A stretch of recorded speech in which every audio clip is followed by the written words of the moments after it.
নারীদের নিরাপদ যাতায়াতের জন্য গতকাল থেকে চালু হয়েছে গোলাপি বাস। কিন্তু একদিন না পেরোতেই এই উদ্যোগ নিয়ে সামাজিক যোগাযোগ মাধ্যমে ট্রল শুরু হয়েছে। আর এবার সেই ট্রলের কড়া জবাব দিলেন অভিনেত্রী সাদিয়া আইমান।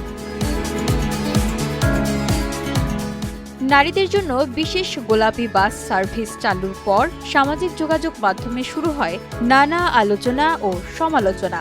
বাসের রং ও নামকরণ নিয়ে ট্রলের পাশাপাশি নারীদের এই উদ্যোগ নিয়েও করা হয় কটূক্তি।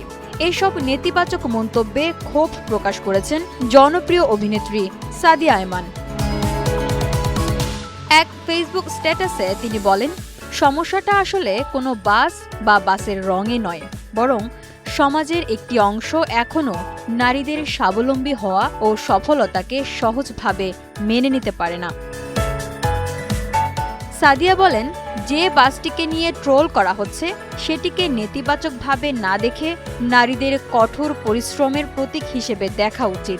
এই উদ্যোগের পেছনে থাকা নারী কর্মী, চালক, হেলপার ও উদ্যোক্তাদের পরিশ্রমের প্রতিও সম্মান দেখানোর আহ্বান জানান তিনি। তার মতে, নেতিবাচকতা ছড়িয়ে না দিয়ে এমন ইতিবাচক ও জনকল্যাণমুখী উদ্যোগকে উৎসাহিত করা উচিত।